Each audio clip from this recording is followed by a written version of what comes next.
Coming up in this episode of In Clear Focus. People are learning about brand storytelling on the job. They come from journalism, from the entertainment business, and from marketing. This is a collision of industries.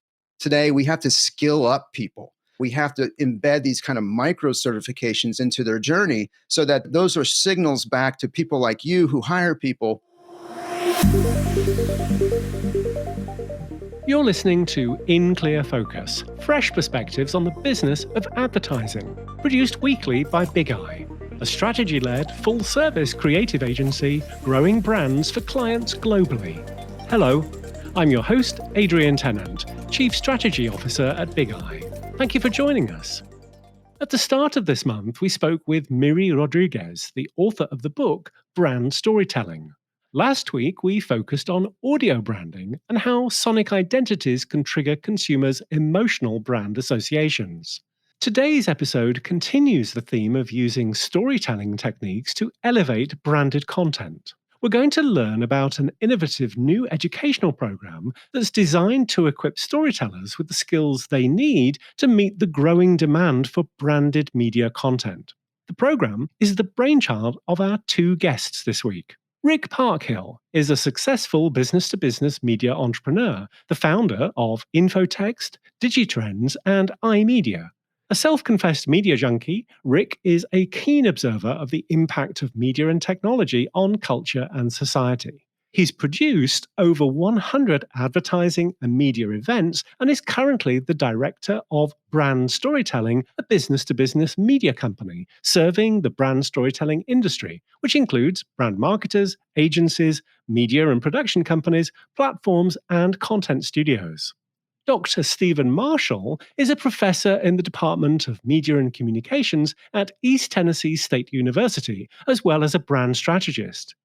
Focusing on branding, media, and multicultural advertising, he's consulted for Adobe, Coca-Cola, and the Birthplace of Country Music Museum, among many others. Today, Stephen is the Chief Marketing Officer for the ETSU Research Corporation, leading the new program that we'll be discussing. Rick and Stephen, welcome to In Clear Focus. Thank you. Happy to be here, Adrian. Thanks for having us. Yeah, thanks, Adrian. This is awesome. Let's start with you, Rick. Could you tell us about your professional background and what prompted you to create brand storytelling? Well, first of all, I've been infatuated with the media environment for decades now. I launched a magazine back in the late 80s called Infotext that was the first publication for interactive media and marketing before the internet existed. It was audio text technology and video text and things like CompuServe. So I've been really infatuated with interactive media and the evolution of media over the years. So about 7 years ago, a number of friends of mine came to me that had been attending Sundance Film Festival and taking brand clients with them. And they wanted to be together with these independent filmmakers in the creative community, but didn't have a place to belong to, where discussions could happen around branded content. And I didn't really understand it at first. But as I got further into the business of content, it really excited me because I could see the shift in the media world that was being fed by advancements in technology. YouTube was really coming on at that time, and brands were self-publishing content, and it just opened up a whole new world for brands to be storytellers. Sort of the perfect storm that was brewing was sort of migration away from analog TV and money that's being poured into television being reevaluated. So that got me really excited. We started our first event in 2016 and haven't looked back. Can you tell us more about the kind of content you screen at the brand storytelling event? Sure. So this year we opened up submissions for brand films. We received nearly 200 submissions from brands like the North Face, P&G, Red Bull, Apple, Whirlpool, United States Postal Service, HP, Hawaiian Airlines, Pepsi, some brands you've heard of. We put together a selection committee that consisted of about 16 people, brands, agencies, directors. They poured through the films and selected 15 films that we would screen over a 4-day period at Sundance. The film would screen for our audience. Afterwards, we'd have panels and Q&A with the brands and directors and producers, and even sometimes talent involved in the films. The films range from a 3-minute film to a 90-minute feature. Some great films, ones that you'll see on streaming platforms like A Woman's Place by Whirlpool, Dear Santa by United States Postal Service, Generation Impact by HP. The Beauty of Blackness is a new film by Sephora. Black Boys is an impactful film by Procter & Gamble.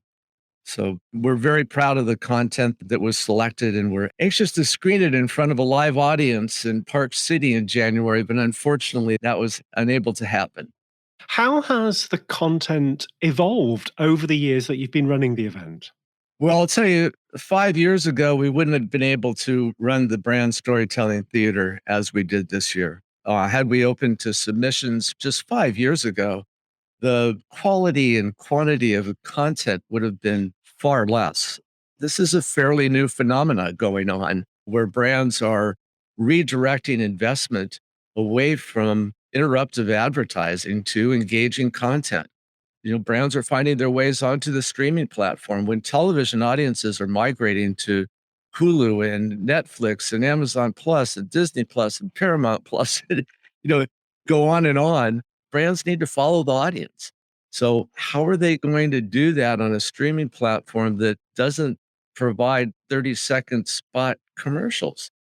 Plus, it's a generation of people that are used to just watching what they want to watch when they want to watch it. So interrupting a media choice is really annoying to most people these days, especially the younger audience that's so important to brands. They have to compete for eyeballs and interest and engagement. They have to compete with Hollywood. They have to compete with the best creators on the planet. And they're doing that. And they're investing money in top-notch creators and great productions. I'll jump in just real quick and say, I think another part of that change would be companies and brands really understanding that they need to lean into their corporate social responsibility to stand for something more than just the experience that they're able to deliver, product, service, idea. And that's even going to be amplified with environmental social governance and how that's turning into part of the financial formula for evaluation. And brands are really understanding that they need to stand for something more than just whatever that experience is that they deliver. They need to be part of culture and part of somebody's life as a signal of, I do business with this company because this company believes in, it has this ethos and has this thing that they stand for in our world. And just culturally, if you look at back serendipitously in the sense of how things have been changing, we have the pandemic, but we also have so much of a cultural shift, a political shift, all these different things happening. It's a great opportunity. And I would say that Rick got 200 films because the brands are starting to really understand that we need to be more than just this thing that we deliver to a customer. Stephen, could you explain your career journey and what led you to your current position as CMO of the ETSU Research Corporation? Yeah. Oh, that's okay. How long is this podcast? I was working for Nielsen. This is in the 90s. Okay. So I was handling clients in Chicago and New York. And so there was BBDO, DDB, Leo Burnett, and those folks. I got really interested in what my clients were doing with the data. And so I wanted to reposition myself as an account planner, be the voice of the customer, right? And so, and everything that I do, even today, is all customer first, kind of what's the empathy of the customer and how can we create a great experience. But I had a great ride at University of Florida where I did a master's degree and I had great mentors there that said, you should do a PhD. I'm not that smart. And I thought, what the heck, I'll try it. Got a free ride to teach media planning, which is something that they also needed somebody to do. And so I took that opportunity and just fell in love with the classroom, fell in love with the opportunity to be part of somebody else's journey and the excitement of learning. And that led to East Tennessee State University when I graduated, because I love mountain biking and mountains in Florida aren't so great. So been here since 2006. I've been a department chair for 7 of those years. Have always been somebody who has a foot in industry. I worked for an agency here in town that landed a nice opportunity with Coca-Cola, was part of their redesign of their CokeSolutions.com, which is their B2B flagship. I helped drive the data that was really helping them understand how people were using it or the opportunities that they were missing out on. We actually worked with a couple other agencies and redesigned the whole Coca-Cola website. That introduced me to Adobe and Adobe's experience business. Stephen, you initiated the first digital marketing graduate degree in the state of Tennessee. You're also responsible for creating Adobe's first ever university alliance focused on teaching students with Adobe's digital marketing cloud. And so that's really where the heartbeat of what I do is really in two places. It's in experiential learning and in micro certifications. I strongly believe that higher education should have these signals. Your degree is a certification, right? Your BA, your MA, your doctorate, whatever. That's a certification that comes from the university. But in our world today, we have to skill up people. And skilling up means that we have to embed these kind of micro certifications into their journey so that those are signals back to people like you who hire people. I've got this certification in this and this and this. I'm skilled up and I'm current, right? Because when I was doing my Adobe gig as a higher education person, I would be at the American Marketing Association and I'd have folks coming up to me and going, "What's Adobe doing here? I don't know what they're doing here." It's like, well, I guess it's because you don't know that the Experience platform is the largest global enterprise digital marketing platform in the world. So thanks for sharing your ignorance to me. And by the way, you're still teaching students in marketing. That's a scary thing, right? And that troubled me in a big way. So, Stephen, how did you meet Rick? Yeah, I had a great mutual colleague, David Stokes Piercy, I teach with. He's a filmmaker. He was starting to explore the brand film space. And so he said, "Hey, I'm talking to this guy, Rick Parkhill from Brand Storytelling. I want him to do a guest speaking thing in my class. Do you want to join?" And he knows how much I'm interested in what's happening in the industry world, right? And so making sure that we're bringing that current knowledge and applicability to students in there. So I said, absolutely, I'll meet him. And then I did a lot of homework on Rick and his network and the people and the content. If you look at brandstorytelling.tv and then you look at not only the advisory board and the community, but you look at the YouTube channel, you look at this amazing content that is so current, that's so relevant with the voices that are at the top of the chain on all this stuff, both in film and in brand and marketing and media. When I met him, I said, "Dude, we have to have some kind of a education product here. This is something." And Rick could tell you, we were, drugged behind the car for a little bit on trying to figure out what it was going to be. We thought maybe this is a graduate program, maybe this is some kind of undergraduate thing. And where we landed is in a really great place. So let's talk about the new brand storytelling brand film certification. How is the course structured? So it's very similar to what you would take from a Google or from Coursera or some other kind of vendor. But I like to think of it more like concentrated OJ, right? So it's really condensed content. It may be a 5-minute video lecture, lesson on something, but you're probably going to watch it 2 or 3 times because there's a whole bunch packed into it, in terms of quality. And then we wanted to really make sure, again, we're sending those signals to industry of why you should hire me and why I'm current. And then the applicability. So the argument that I always make in experiential learning is, I've coached teams in the National Student Advertising Competition that's part of the American Advertising Federation. It's an amazing experience for students. And we've done pretty well. I mean, last couple of years, we've been in the national championships, top 8 out of 200 teams in the country. But the thing about that process is that those students never actually do the work. And so the experience itself, interacting, there's not a lot of interaction with the client that you get, So I had this lens on all these different ways that we could really make a great experiential kind of thing. And what we've done with the brand storytelling certification in brand film is we've taken a lot of those elements and said, okay, let's pack in these really chunky, but yet small knowledge nuggets. And then let's bring in real brands and have real brands engaging with students, pitching RFPs to students, and the students earn their certificate by answering a real brand film RFP.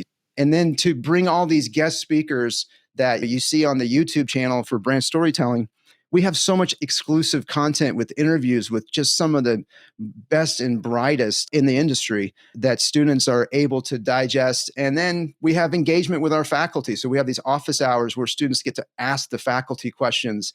50 plus hours of content over 4 weeks. It's pretty badass, quite honestly. Let's take a short break. We'll be right back after these messages.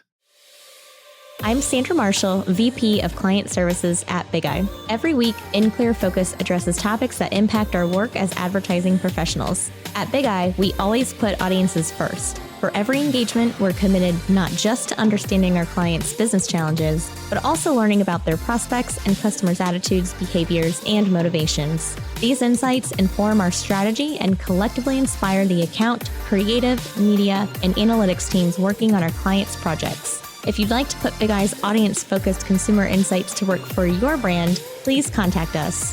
Email info@bigeyeagency.com. Big Eye, reaching the right people in the right place at the right time.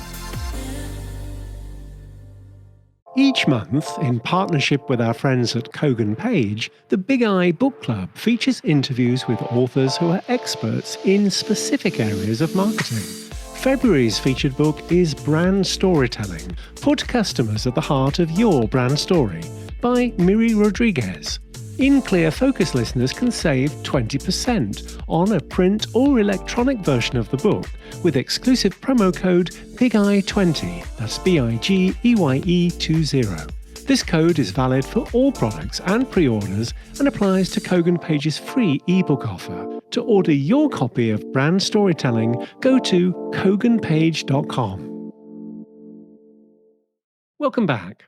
I'm here with Rick Parkhill and Dr. Stephen Marshall talking about the new Brand Storytelling Brand Film Certification Program. Well, Rick, you've attracted some really impressive industry partners already.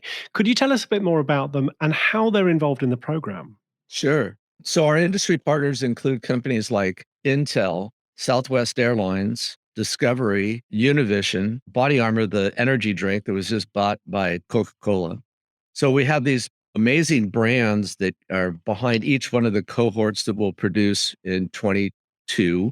There'll be 6 of them. In each cohort, we have a single brand who issues an RFP to the students. So they have one-to-one connection with these students and opportunity to present their RFP, and then all of the responses become the ownership of the brand. So they could stumble on a great idea. We have students that range from Emmy award-winning filmmakers to grad students. So anybody can come up with a great idea. We see that all over the place with crowdsourcing these days. There's a couple of motivational factors that are attracting our brand sponsors. One is that opportunity to interact directly with the students. The other is that a big part of our mission is a DEI element here. Our industry of brand filmmaking is really imbalanced when it comes to diversity and inclusion. It's reflective of the ad industry, and we want to do our part to help fix that.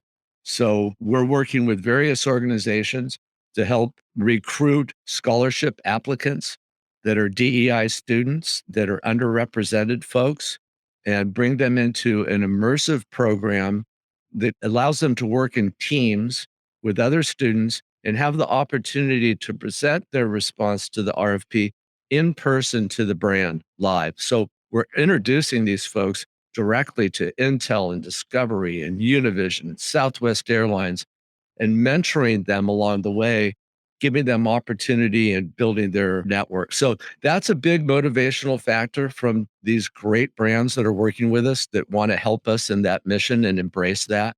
So a couple things, it is opportunity to interact and meet students, recruitment.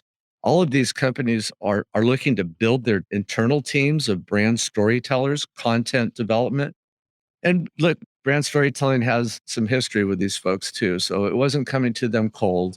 They know us, they trust us, and they got behind our mission 100%. Rick, in what kinds of ways do you hope the certification will help both current and future brand marketers? Well, look, this stuff isn't taught at university. That's why Stokes first approached me from ETSU and with this idea. I've learned a lot about learning over the last year and a half in developing this certification program. So we know that this stuff isn't taught at university. Hey, I have a daughter who's 22 years old that just graduated from University of Missouri's journalism school in strategic communications. She's learned more about brand storytelling in our house than she did at college. They're not learning it in school. People are learning about brand storytelling on the job. Nobody comes into this business of brand storytelling knowing everything. They come from different walks of life. They come from journalism, from the entertainment business, and from marketing. This is a collision of industries. So a brand storyteller needs to understand how Hollywood operates. If brands are going to be creating content that's good enough to be purchased, to be distributed on the streaming platforms, they need to know entertainment law. They need to know how to avoid the pitfalls, how not to get sued. Brands are risk averse, and there's a lot of risks in developing and distributing content. So there's just a lot of things they need to know, and this course is going to help them figure it out. Stephen, you mentioned, of course, that the program officially launched, I think, at the end of January, the first of 6 brand storytelling, brand film certification cohorts this year. Have you received any feedback from this first cohort? What are you hearing? Oh man. Yeah, we're so excited with the feedback because it's just been just unbelievably positive, which we hope that would be the case. I mean, this is an entrepreneurial endeavor, right? We're doing something that nobody's ever done before. The thing is that there's so much content that we have in one place. So that's the first thing, is that even the amazing experts that we have in these exclusive interviews that we do, they all have a good bit of humility to them to say, I'm not coming in here that I have all this figured out, because every brand is going to be different. Every brand is they have a different approach and strategy and everything that they're doing. And then understanding, how do we communicate the value of a long play of a brand film to the C-suite? It's not going to sell more chicken sandwiches tomorrow, right? That's not like what it's supposed to do. But a lot of it is a validation for the folks who are in it, especially the folks that are really upper echelon kinds of pros who are in our certification, that are in there because they wanted to be part of the community. That's a big part of what we're doing as well. We're setting up a really amazing alumni community. We have an amazing Slack channel that's part of our experience where we're having engaging conversations around things, and folks are sharing other work that they're doing or that they know of or that they're impressed with. And so there's a great peer mentoring kind of thing that's happening, that should happen in any kind of an education experience, right? As someone that's taught in higher ed for more than 2 decades, you don't see that as much in undergrad as you do in grad, but in grad studies, that's so much of what that experience is about, is really deep dive into stuff and then have that peer mentoring. So the community, the access to the brands, to be able to hear from brands, especially if you haven't done official RFP pitches, or maybe you have done some, but you didn't really just know how to do it. When you have someone like Brian Newman, Mark Battaglia, Marcus Peterzel, Don Reese, I mean, you have these instructors who have so much amazing experience, and they're basically just doing a very sophisticated data dump of their brains. And some of the feedback is just like, this is just great to have validation that this is what we were thinking and we weren't sure. I mean, we have folks who are actually all over the world in our program right now, but some of the folks that aren't in markets like LA or New York, but that are doing this, they're just like, we're kind of out here. We didn't know if this was the right approach because we're not kind of submerged in that culture. And it's good to have that validation. So some of it's validation around just approaches. Some of it's validation around terms and language, right? And really understanding, how do you think about things? And then a lot of it is the nut that everybody wants to crack, is how do you think about distribution and how do you tell the ROI story to the C-suite? Because that's where, when you've only got, 2 minutes with a CEO and you have to explain why you're going to spend X amount of dollars on a brand film that doesn't necessarily have a call to action at the end of it that says buy more chicken sandwiches. What does this do for the company, right? And so a lot of the feedback that we've gotten has been just, I have a better understanding of how I position that idea, or how do I do my story finding for that brand, and helping people understand the resources and the sources that you would look to really kind of understand, what is the brand ethos? What's the brand care about? And why is this story going to resonate with the brand? Let me jump in on the feedback here a little bit. A good example is, we have a woman in the program. Her name's Faith Briggs. She's an award-winning director. She directed a film that was funded by the Brooks Shoe Company that made it into our brand storytelling selection this year. She's an accomplished director who's a student in the course. And I get email from her like every other day. It's like, I'm so glad I found this. She knows how to make films. She knows how to tell stories, but she doesn't fully understand the nuance of brand filmmaking. And this is helping her so much. And she's so grateful that it's there. I'm getting the same thing from grad students that are saying, gosh, this opens a whole new world for me in a career path. There's so much opportunity here. The world is bending right now in the media world, and these young people are so excited to be a part of this content thing that is just an exciting element of marketing. So the feedback's been amazing. Rick, I know it's very early days, but how do you see the certification evolving? Are you thinking about designing complementary courses or maybe creating in-person industry workshops or events? Oh, yeah. Well, look, I'm an event producer. So, I've been able to do an in person event for 2 years now.